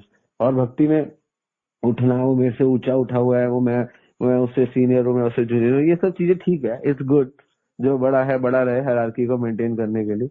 लेकिन आप अंदर से छोटे बनने का प्रयास करो। इसलिए जो गुरु आचार्य है ना, वो छोटे बन के रहते हैं। वो जब भी कोई उपाधि मिलती है ना, महाराज बोलते हैं हर व्यास पूजा में कि मैं ये I am receiving behalf of Vyas ji, I am receiving behalf of Prabhupada, because उनको स्मरण रहता है उसका। ये है बड़ा बनने का कार्य, कि वो स्मरण मजबूत।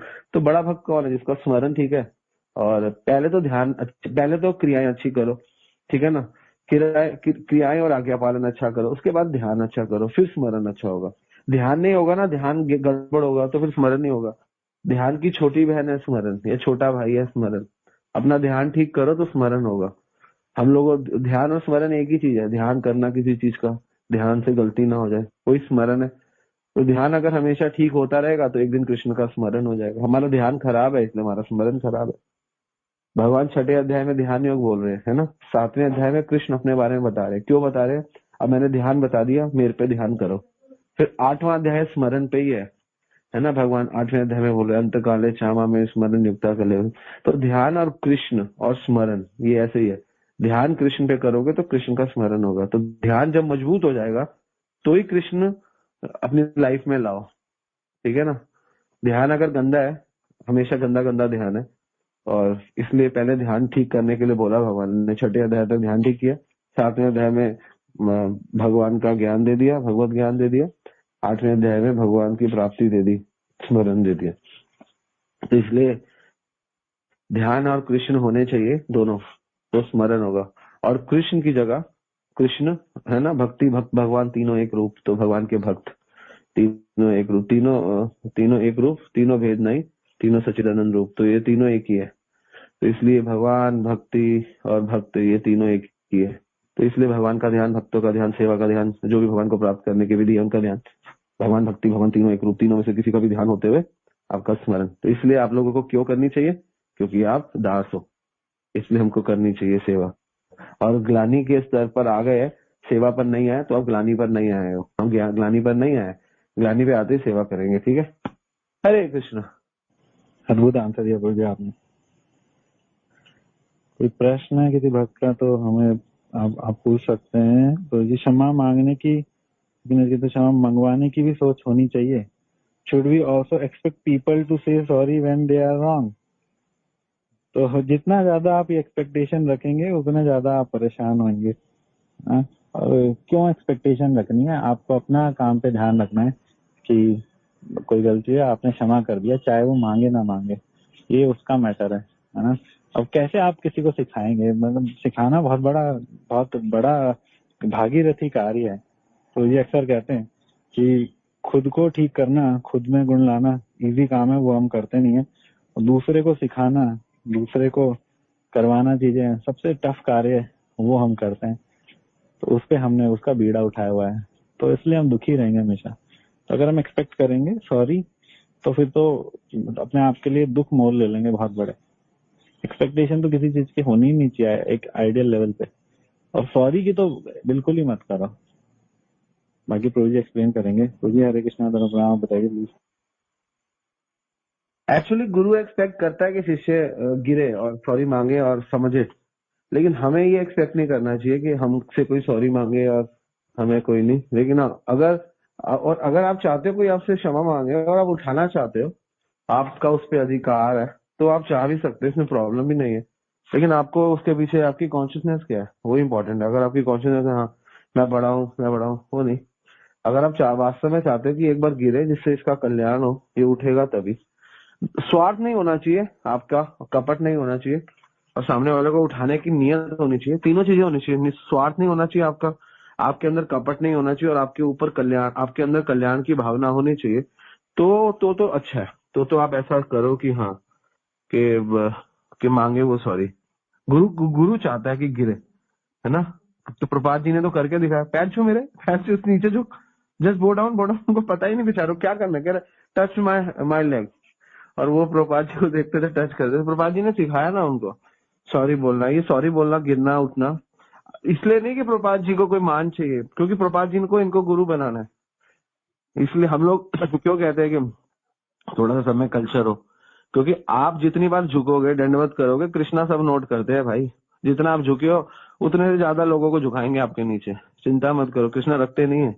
इसे बड़े वैष्णव के आगे झुकोगे तो आप बड़े बन जाओगे एक दिन, और फिर वो जितनी बार आप झुके हो मल्टीप्लाई बाय 10 बार कृष्णा लोगों को आपके नीचे झुकवा देंगे। ये एक्सपेक्टेशन से मत झुको, आप अपनी गिरने की एक्सपेक्टेशन से झुको कि मुझे सीखना है। लेकिन ये बात याद रखना कि अभी आप झुक रहे हो तो कल को फिर लोग भी, आप जो झुकता नहीं है ना, वो फिर कल लोग उसके आगे भी नहीं झुकते। और झुकना और झुकाना ये कोई कॉन्टेस्ट नहीं है, कोई कॉन्टेस्ट नहीं है कि हाँ कौन ज्यादा झुकेगा और कौन ज्यादा झुकाएगा। ये प्योरिफिकेशन के लिए करना पड़ता है। इसलिए क्षमा मांगनी चाहिए, क्या हमें एक्सपेक्ट करना चाहिए, गुरु को जरूर एक्सपेक्ट करना चाहिए। 3 चीजें ध्यान है रखते हुए, हर कोई भी एक्सपेक्ट कर सकता है अपने बराबर में भी, या तो उसका कल्याण, और अपना स्वार्थ नहीं और कपट नहीं होना चाहिए। लेकिन ज्यादातर लोगों के अंदर कपट और स्वार्थ है, और कोई किसी के कल्याण के लिए नहीं, अपने लिए मेरे को क्यों नहीं पूछा मैं। इसलिए कपट नहीं है, स्वार्थ नहीं है, गुरु कर सकते हैं। गुरु के पास अधिकार, ठीक है, और कोई नहीं कर सकता। प्रभु जी, क्या ये आध्यात्मिक में भी होता है या भौतिक जीवन पे भी लागू है? क्योंकि अगर हम भौतिक जीवन में करते हैं तो लोग कहते हैं छोड़, ये तो पागल है, इसकी बात इसको ध्यान ही मत दे, ये तो हर बात झूठ जाती है, ऐसे लोग कहते हैं। तो ये दोनों जगह लागू होगा क्या? ये भौतिक जीवन में भी और आध्यात्मिक जीवन, दोनों ही जगह? हरे कृष्णा। कौन सी बात? यही क्षमा याचना करना, या अपनी गलती स्वीकार कर लेना, या दूसरों की गलती ना होने पर भी हम उनको माफ कर देते, चल छोड़ यार कोई बात नहीं, गलती सबसे हो जाती है करके। तो लोग हम मतलब ये भौतिक जीवन में या आध्यात्मिक जीवन में भी है, दोनों जगह लागू होता है ये। हरे कृष्णा। हरे कृष्णा माता जी, तो अच्छा क्वेश्चन है आपका। भौतिक जीवन में भी हमें प्रैक्टिकल लेवल पे इन सिद्धांतों को अप्लाई करना चाहिए। अगर हम अप्लाई करेंगे हम बड़े खुश रहेंगे। लेकिन एक प्रैक्टिकल लेवल हमको देख लेना चाहिए। कई बार क्या होता है कि सामने वाले मिस्टेक किए जाते हैं और उनको सिखाना बहुत जरूरी हो जाता है।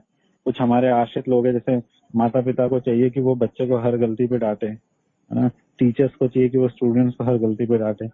तो एक प्रैक्टिकल लेवल तक हमें लोगों से डीलिंग इस तरीके से रखनी चाहिए। लेकिन कुछ संबंध ऐसे हैं जहाँ पे अगर बार बार मिस्टेक हो रही है, बार बार गड़बड़े हो रही हैं, तो उनको सिखाना बहुत जरूरी हो जाता है।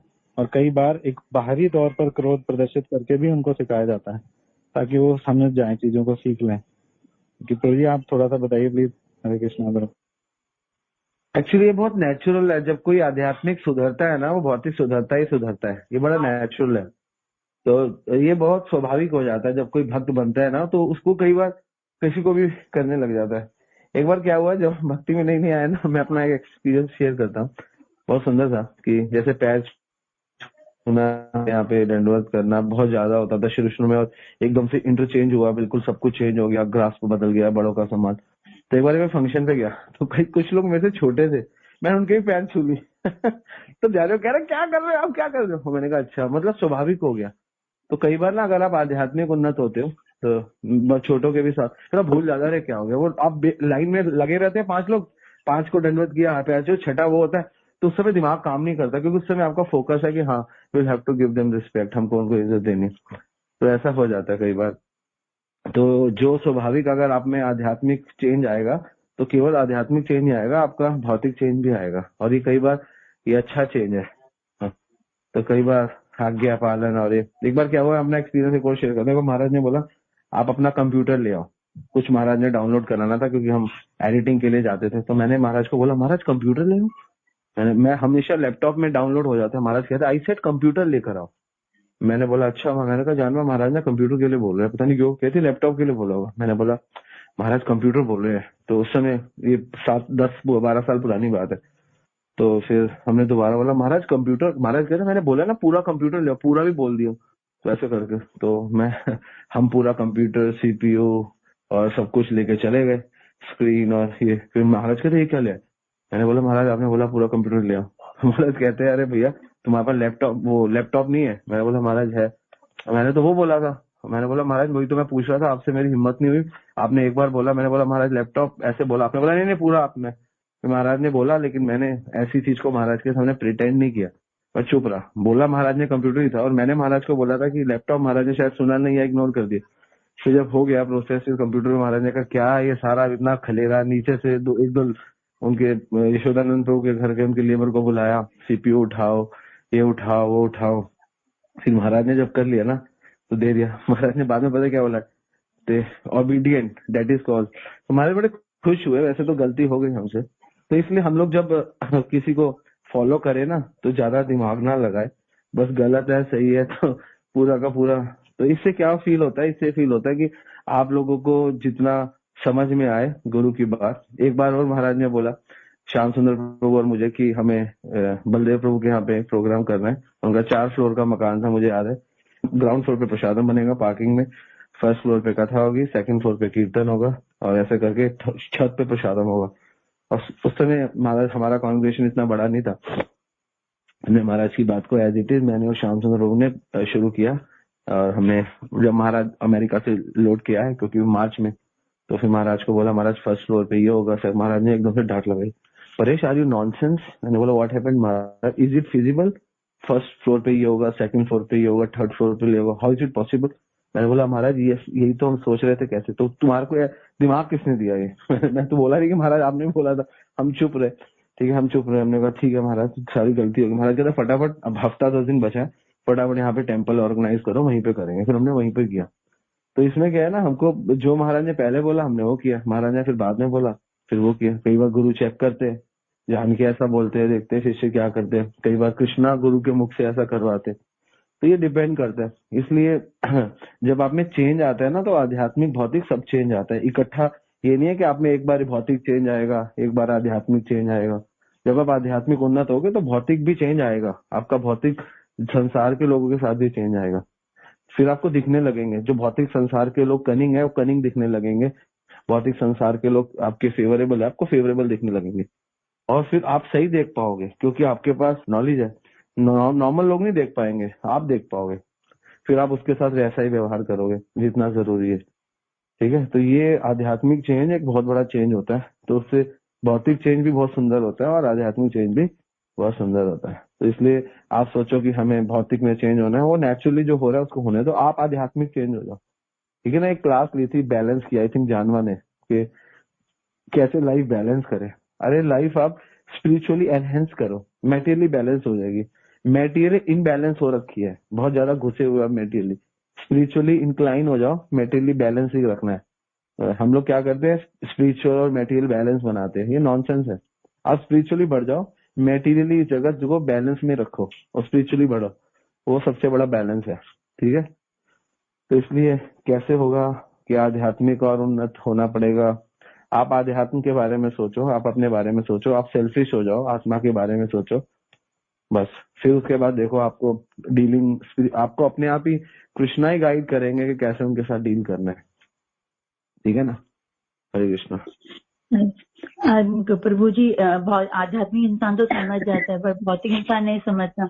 बड़े होने के बाद भी छोटे से छोटे बच्चे भी हमें पागल की उपाधि दे देते हैं, तो ये थोड़ा फीलिंग आती है कि देखो तो ऐसी है क्या, कोई गलती होगी नहीं होगी, चुप हो जाती है। बोलो ना, बोल के अपने, हमें कहा तर्क वितर्क से तो कुछ होगा नहीं ना।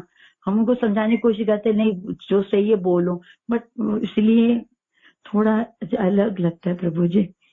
हरे कृष्णा, धन्यवाद, प्रणाम तो प्रभु फिर जी। सहनशील बन जाओ ना। आध्यात्मिक, मैं क्या बोला, आध्यात्मिक उन्नत हो गए ना तो फिर सहनशीलता आ जाएगी, फिर इग्नोर कर दोगे। आप देखो पागल बोलते रहते हैं तो आपको अंदर से सोचना है कि they people are mad actually, इनके लिए ज्यादा दिमाग खर्च करने की आपको जरूरत नहीं है, ठीक है ना। चाहे वो अपना बेटा हो, चाहे अपने पिता हो, चाहे अपनी माता हो, चाहे अपनी बेटी हो। जब जो लोग एडवांस नहीं होते ना वो इस संसार में ही फंसे रहते हैं। वो संसार, वो खुद भी बाहर नहीं निकलना चाहते। जब हम बाहर नहीं निकलना चाहते तो कृष्णा वैसे ही अरेंज कर देते हैं। कृष्णा हमें संसार में फंसा के रखते हैं और हम भी फंसे रहते हैं। आप नोट करना, जब आप ज्यादा संसार में रहोगे ना तो आपका कृष्णा अपने आप ही वैसी सेटिंग कर देंगे, आप संसार में ही रहो। जब आप दूर होना चाहोगे ना आपकी इच्छा से तो कृष्णा वैसा अरेंज कर देंगे। तो आपको अपने आप को इतना मजबूत बनाना है, इतना बड़ा बनाना है कि आपका ऑरा इतना मजबूत हो कि आपको लोग ही ना कह सके। इतना ऑरा मजबूत होना चाहिए। भक्त का ऑरा इतना मजबूत होता है कि उसको लोग कहते ही नहीं है कि आप मेटीरियली करो, है ना। कई लोग जैसे किसी को कहते हैं अब ये तो कहते ही, हमको कई लोग कुछ कहते ही नहीं है, उनको पता है ये करेंगे ही नहीं, ठीक है ना। क्योंकि ऑरा बन गया कि इनके लिए ये प्रायोरिटी है ना। तो उनके लिए क्या इंपॉर्टेंट है उनको पता है। तो मुझे, चाहे मेरी फैमिली में हो या चाहे, उनको पता है इंपॉर्टेंट क्या है। उनको वो कहने का, पहले तो कहते हैं देख लो ये जरूरी है, फिर बाद में उनको पता है कि इसके लिए इंपॉर्टेंट क्या है, अननेसेसरी कह के तो अपने आप ही आप कृष्णा आपके उनके सबके हृदय में आपके लिए भावनाएं भर देते हैं। उनको पता है कि इंपॉर्टेंट क्या है, हमारे लिए इंपॉर्टेंट क्या है, ठीक है ना। तो जो हमारे लिए इंपॉर्टेंट है उसको हम फॉलो करेंगे। उनको पता है कि, इसलिए भक्त जब बड़ा होता है तो उसके भगवान से संबंध बड़े होते हैं। भक्त जब बड़ा होता है उसके भक्तों से संबंध बड़े होते हैं। तो ये भक्त बड़ा जब होता है तो वो फिर उनके लिए करता है। जरूरी नहीं है कि भगवान दिखते नहीं है तो भगवान है नहीं, और हमारे सगे संबंधी दिखते हैं तो वो है। एक्चुअली सगे संबंधी भगवान के कारण है, हमारे कर्मों के कारण है, ये हम जानते हैं, ठीक है ना। इसलिए जब आपका ऑरा बड़ा हो जाता है, भक्ति का हो जाता है, तो वैसे ही कृष्णा सबके हृदय भी वैसे ही कर देते हैं, ठीक है। जब ऑरा नहीं होता तो लोग फंसा के रखते हैं। जब भक्ति में नए नए आते हैं सारे दादा मामा चाचा, है ना, ये करो वो करो फलाना करो ढिमकाना करो। जब आप बड़े होने लगते हो वो कम करने लगते हैं, और फिर जब आप बहुत बड़े हो जाते हैं तो वो आपके हिसाब से करने लगते हैं। तो ये ऐसे चलता है। तो ये हमारे स्तर से होता है। अभी बच्चा बोल रहा है सह लो, ऐसे बच्चे को बोलना ही नहीं चाहिए, क्योंकि जब वो बच्चा था तब हम भक्त नहीं थे, हमने उसको गाइड नहीं किया, है ना। तो उस समय हमने उसको अच्छे गुण नहीं दिए। अब वो एक्सेप्ट नहीं करता, तो समझ लो ये मैंने अपने अच्छे टाइम में, यंग एज में मैंने अच्छे काम नहीं किए, इस वजह से मुझे उसका फल मिल रहा है। लेकिन अब मैं कर रही हूँ, अब मैं करूंगा तो आगे मेरे लिए अच्छा हो जाएगा। ये भावना से आप कार्य कर सकते हो। इसमें आपको कोई हैसल नहीं होगा और आप सुखी रहोगे। और जो है सहनशीलता, बड़ों को क्षमा करना चाहिए और बच्चों को सहनशील होना चाहिए। अगर ये दो काम हो हर घर में, बड़े अगर क्षमा करें और बच्चे अगर सहनशील हो जाए तो घर कभी नहीं टूटता। जिस घर में बड़े क्षमा नहीं करते और बच्चे सहनशील नहीं होते, ये वो घर टूट जाते हैं। तो ये दोनों चीजें होनी चाहिए। तो बड़ों के अंदर क्वालिटी होनी चाहिए क्षमा करे, और छोटों के अंदर क्वालिटी होनी चाहिए वो सहनशील करे। और लेकिन आजकल बच्चे इतने खतरनाक है, हल्का सा बोलो वो उल्टा जवाब देते हैं, तो माता पिता को बुरा तो लगता ही है ना, क्योंकि बड़े हैं। लेकिन फिर भी क्षमा करे तो फिर बड़ों किसको, फिर बड़े को ही सहनशील होना पड़ता है। तो आप सहनशील होकर क्षमा कर दो, दोनों गुण ले आओ, फिर आपको कोई दुख नहीं होगा कैसे डील करना है। और धीरे धीरे आपकी प्रगति तो हो ही रही है अध्यात्म में, आपको ज्यादा बॉदर नहीं करना चाहिए, ठीक है ना। अपना ऑरा बढ़ाओ, अपना भक्ति का ऑरा बढ़ाओ, जिससे लोग अट्रैक्ट हो, जिससे लोग आपकी तरफ और ये बनेगा आपकी प्योरिटी से, आपकी शुद्धता से, ठीक है ना। ये ऑरा जो है भक्ति का बनना आस पड़ोस में, संबंधी में और हमारे भक्त समाज में, ये हमारा जो स्टैंडर्ड है भक्ति का, जब स्टैंडर्ड बढ़ता है तो ऑरा बढ़ता है, उस हिसाब से डीलिंग बढ़ती है।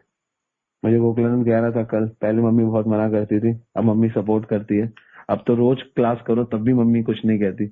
तो मैं अंदर से सोच रहा था गोकुलानंद का ऑरा बड़ा हो गया, तो इसलिए अब मम्मी भी, अब धीरे धीरे रिश्तेदार भी, बहनें भी, जो जो इससे नाराज थे 5 साल में, सब इसको फॉलो करेंगे, क्योंकि ये ऑरा है भक्ति का, ये बनता है तो सबको दिखता है। और ये कृष्णा बनाते हैं, ये हमारी प्योरिफिकेशन है, ये हमारा स्टैंडर्ड है कि लोग हमसे अब हम मना करने काम कर रहे हैं। तो this is all about, I can understand. मैंने उसको बोला नहीं, लेकिन समझ गया था मैं उसी समय, this is because of aura बढ़ रहा है। ठीक है, तो ये ऐसे ही होगा, धीरे धीरे होगा, डोंट वरी आप। लेकिन आप लगे रहो, आप ये मत सोचो कि इनका हो गया मेरा तो अभी 5 साल 10 साल भक्ति करो उसका फल मिलेगा। कृष्णा चाहते हैं कि आप 5 साल 2 साल 3 साल 8 साल 10 साल लगे रहो, ये इंपॉर्टेंट है। आप 5 साल करे रहो, घटिया से घटिया भक्त भी अगर 10 साल भक्ति कर रहा है, 16 माला 4 नियम कथा सुन रहा है, कुछ नहीं, छोटा मोटा प्रचार कुछ नहीं, मतलब घटिया तो नहीं कहूंगा, मतलब कम से कम कार्य भी कर रहा है, 10 साल बाद उसका भी जीवन बदल जाएगा अगर वो स्थिरता से कर रहा है। तभी तो बोलते हैं ब्रह्मा जी तत्व अनुकंपा सुसमीक्षमाणा भुंजाने वात्मकृतम विपाकम, तभी तो बोलते हैं। करते रहो बस, रुकना नहीं है बस। ऑरा बनने में टाइम लगता है, धीरे धीरे बन जाता है, लेकिन समय लगता है, बन जाएगा। इम्प्रूवमेंट धीरे धीरे होता है। समझो कि समय ज्यादा लग रहा है या समय कम लग रहा है, ऑरा बनने में टाइम लगता है, लेकिन बन जाता है। ठीक है, हरे कृष्णा। थैंक यू प्रभु जी, thank you very much. Thank you so much प्रभु जी, आपने इतना सुंदर आंसर दिया, detailed answer, thank you so much. Chat पे कुछ क्वेश्चन है प्रभु जी। I have one more question प्रभु जी। अनुष्का माता जी कह रही हैं, व्हाट क्वालिटीज अ शिष्य शुड हैव इन देम, शिष्य की क्या योग्यता होनी चाहिए। तो माता जी शिष्य के, क्योंकि प्रभु जी सर्वोत्तम शिष्य हैं तो प्रभु जी आंसर करेंगे, मैं एक पॉइंट बस ऐड कर देता हूँ। अभी मेरी छत पे, मैं छत पे हूँ और पड़ोस की छत पे एक लड़का 12 साल के करीब का लड़का है, उसका हाथ टूटा हुआ है और हाथ में वो बना हुआ है प्लास्टर, और पतंग उड़ा रहा है, क्योंकि यहाँ कल काइट फेस्टिवल है, संक्रांति है, तो पतंग उड़ा रहा है। तो एक शिष्य का जब इतना जज्बा हो जाए कि हाथ टूटा हो या सर फूटा हो और सेवा में स्थिर हो गुरु की, कि मुझे सेवा करनी है गुरु की, चाहे परिस्थिति मेरी जो भी है, तो उससे उसके अंदर सारे गुण आ जाएंगे, बाकी सारी क्वालिटीज आ जाएंगी, सौम्यता स्निग्धता सब आ जाएगी। हाँ, तो ये सबसे इम्पोर्टेंट है कि हम हर परिस्थिति में रेडी टू सर्व रहें अपने गुरुजनों को। बाकी प्रभु जी एक्सप्लेन करेंगे, प्रभु जी सर्वोत्तम शिष्य हैं महाराज के। प्रभु जी आप बताइए प्लीज, हरे कृष्णा करो। एक्चुअली शिष्य तो आज्ञा पालन करे, बस उसी से उसका कल्याण हो जाएगा। गुण क्या है शिष्य का, आज्ञा पालन करे और सीरियस ले गुरु को ऑर्डिनरी ना समझे बस। शिष्य को एक्चुअली शिष्य की एक क्वालिटी, वैसे तो बहुत क्वालिटी है, लेकिन ये क्वालिटी सारी क्वालिटियों को दबा देती है, बस आज्ञा पालन। भक्ति सिद्धांता कहते थे ये गुण सारे गुणों को खींच के ले आएगा, जो भी गुण चाहिए ना आपको, इसको खींच लेगा बस। प्रभुपाद जी के अंदर इतने गुण आए, एक ही चीज थी, मुझे अपने गुरु की आज्ञा का पालन करना है, टफ से टफ कंडीशन।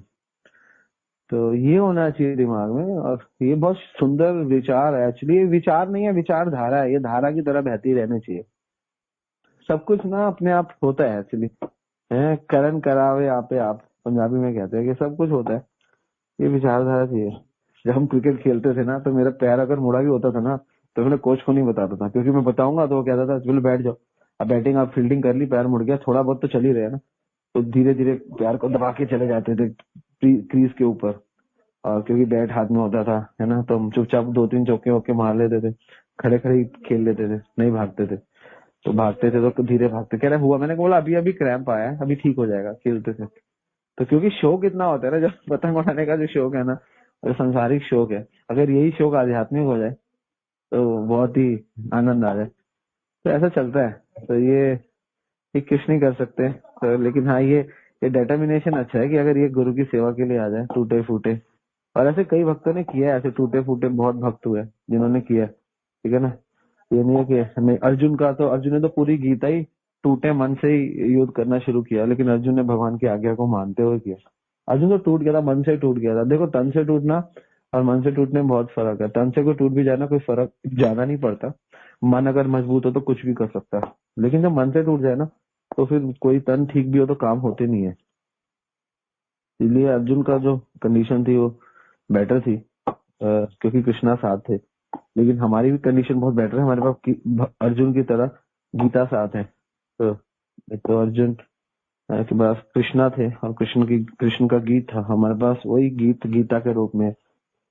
तो हम भी बड़े भाग्यशाली है। तो ऐसा समझना चाहिए, ऐसे जीना चाहिए। और ऐसा इंस्पिरेशन के एक हाथ टूटा हुआ है, पतंग उड़ा रहे हैं, ये तो अच्छा इंस्पिरेशन है, ऐसे बच्चों से सीखना चाहिए। ठीक है, तो एक्चुअली सबसे सीखना चाहिए, जो भी चीज अच्छी हो। तो इतना डिटर्मिनेशन, इतना लोलयम, इतना लालच पतंग के प्रति बहुत अच्छा है।